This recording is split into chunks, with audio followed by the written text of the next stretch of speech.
Today, Laurie, we have another exciting dram from Dramfool. Love them. Yeah, absolutely love them. And it's also from this legendary Jim McEwan series. Let's talk a little bit about that and how lucky we are to try this. Oh, it's nuts. So this is a Port Charlotte, which, as we know, is sort of medium to heavy peated Bruichladdich. This forms part of the Jim McEwan Signature Collection from Dramfool. Okay. So Jim McEwan was the master distiller at Bruichladdich, heavily involved in its revival just after the turn of the millennium. He's Mr. Islay as well, as was said. He's the mayor of Islay. Prior to that, Bruichladdich was a mothballed distillery. It was White Mackay that bought it. I think it was in 1993. Okay. Bought it for a couple of years, didn't really know what to do with it, didn't think much of it.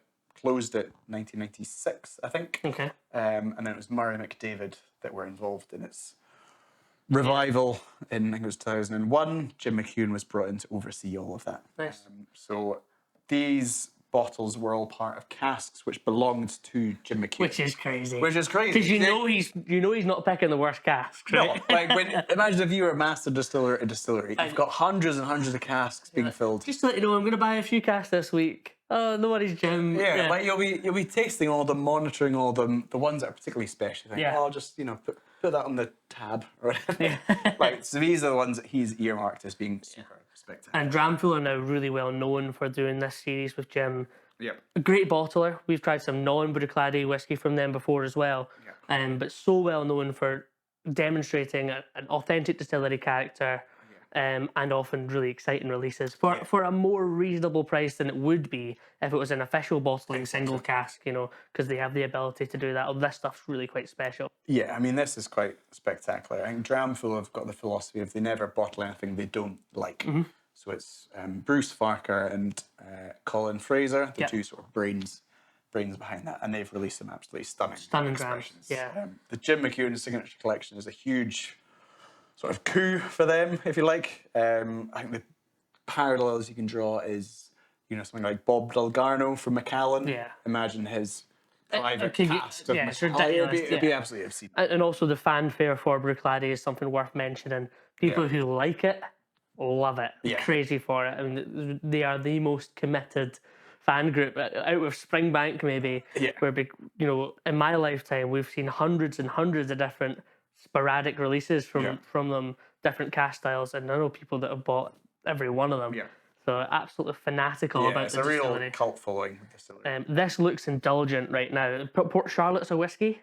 Normally kicks my ass. Okay. To be totally honest with you. The black bottle says the words heavily peated.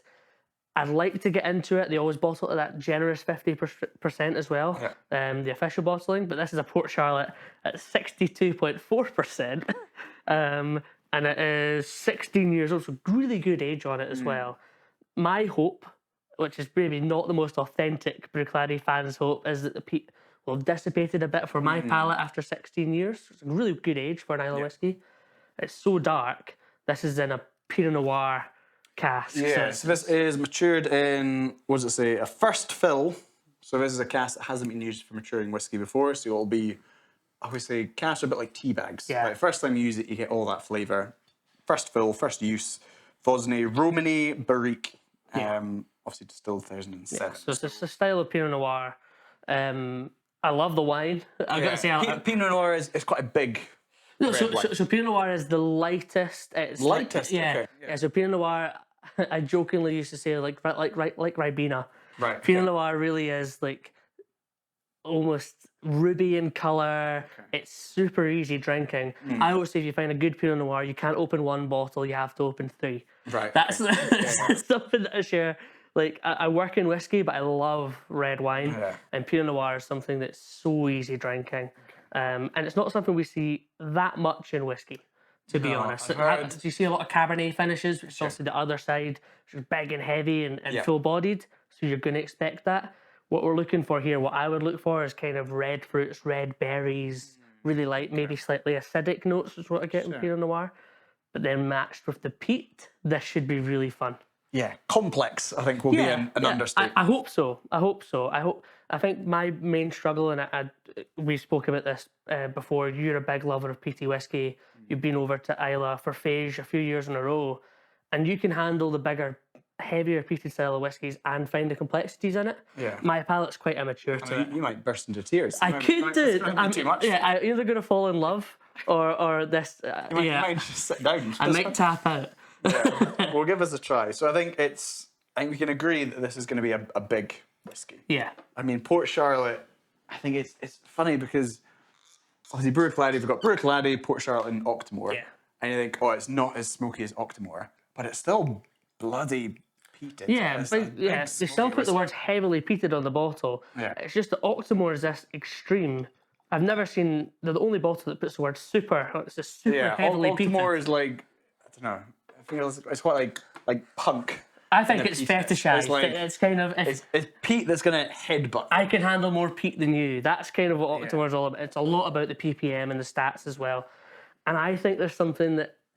Having a debate about Scotch whisky, and a lot of people and new brands as well are putting the ppm on the bottle. Yeah. But the phenolic level going into the cask is totally different than coming out the cask. Yeah. And you don't tell anybody that. So I think it's a little bit cheeky. But it worked for Octomore, and now, as I say, cult following is what they have. Yeah. People who bought Octomore and will buy every single release that comes out. Yeah. Octomore for me has always been a bit too much. Yeah. As you say, I do like a peated whiskey on occasion. There's been some Port Charlottes I've had. It's mainly been ex-bourbon casks, actually. I think that's stunning. I'm a bit nervous. I'm a bit nervous as well. Right, cheers. Let's have a little smell and taste. Oh, okay. What's going on for me? It's quite like barbecue-y for me. Definitely. There's that sweetness and the smokiness. It's almost like cheap barbecue flavoured crisps. Yeah. It's a little bit like... Maybe a little bit ashy as well. Yeah, there's the sweet barbecue is overwhelming for me. Like, is that a good thing? I'm not sure. You love a barbecue. I'm not sure. No, but it's almost like barbecue sauce. Yeah. Where it's got that kind of artificial smoke and it's got that sweet stickiness to it. I don't get a lot of wine influence on the nose, but I think it's because it is a very classic example of Port Charlotte spirit. I mean, as we thought, it's a big whiskey. You sort of need a time and a place for this. Yeah. Do you think it's sort of cliched bonfires on the beach? Yeah, this is a winter dram for me. I mean, this is a dare dram for me. But I think on Islay, Islay whiskey tastes different. It's one of those things. All circumstances. It's 62.4%. Yeah. Honestly, though, I don't get a lot of spirit on the nose. Nope. With all that cask influence and all that peat influence, it makes sense that the kind of alcoholic brittle is in the background. Yeah, I'm actually there's not many whiskies I've stuck my nose in at 62.4%. And thought actually ethanol wasn't my first thought. Let's give it a little taste and see what we think. See, you can handle this stuff. I know, this is where I fall over.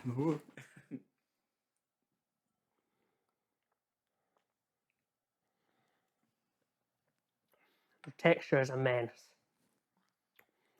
Wow. That's got a lot. You can't chug that. No, that is a lot. The peat is overwhelming for me, but it's pleasant in the way that there's lots of sweetness added to it as well. It's overwhelmed my palate. I can't get much else than the peat initially. I think water's going to benefit this from my point of view. Yeah. Big bellowing smoke, less of that sweet barbecue, more kind of coastal, seaweedy ashiness. Yeah, I bonfire as you could said. Drink it as it is, but I think I'd need to be, time and place. I need to be in the mood for it. Should we try? Let's add a little bit of water. It's just to the right there.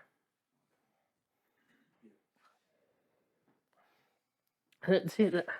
And then go back, and then the nose is so much more wine influenced, having tasted it. But yeah, Pinot Noirs.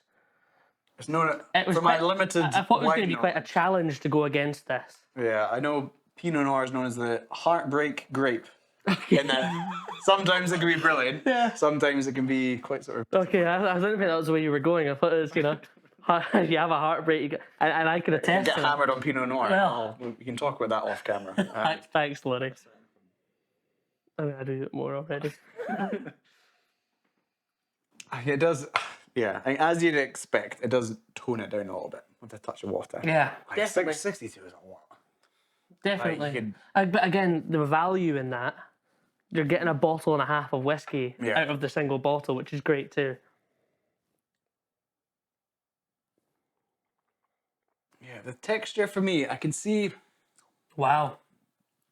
Sorry, I'll let you go. Yeah, I think it's a big whiskey. Yeah. It almost feels a little bit hollow on the finish. I don't know if that makes sense. Like it's got big flavors, but it's not. It's not prolonging that much for you. Yeah. I love it with water. It's way less intense in terms of the smoke. It is very optimistically like almost raspberries with acidity on the palate.